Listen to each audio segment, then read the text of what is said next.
Pemirsa, kasus penipuan dengan iming-iming penggandaan uang kembali terjadi. Korban tergiur kemudahan mendapat cuan dengan cara instan. Kasus seperti ini sudah sering kali terjadi. Namun mengapa masih banyak warga yang menjadi korban? Berikut liputan tim Delik RCTI.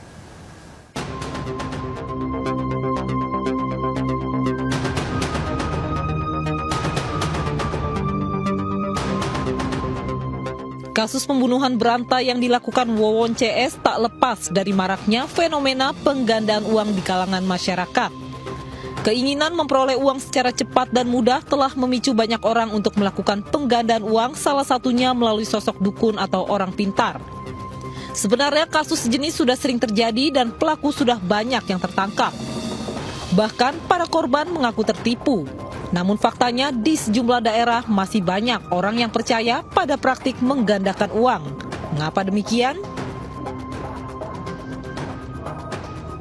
Memang kemampuan komunikasi yang persuasif itu menjadi salah satu kata kunci untuk bisa membius orang lain, memperdaya orang lain. Wawon ini kan memang memiliki kemampuan komunikasi yang kuat juga, karena memang dia mengaku sebagai orang yang suka mendongeng, sebagai pendalang yang pasti memang memiliki kemampuan, dan itu dia manfaatkan betul, manipulasi itu dia manfaatkan betul dan membuat banyak target korbannya percaya.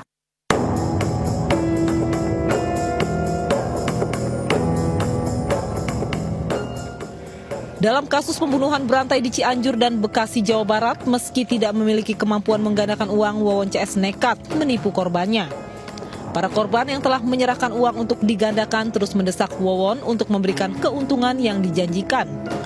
Karena kesal terus ditagih, Wawon CS pun gelap mata hingga akhirnya melakukan pembunuhan berantai. Diduga korban Wawon CS tidak sedikit. Terlebih, Wawon diketahui memiliki simpanan uang dalam jumlah besar yang diperoleh dari para korban yang ingin menggandakan uang. Kemampuan itu tidak ada pada Wawon sebetulnya. Namun dia tidak punya kemampuan, tapi dia sudah terima uang.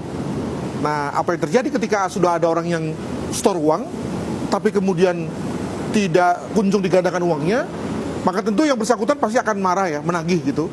Nah, ketika itulah lalu kemudian Wawon memutuskan untuk menghabisi mereka.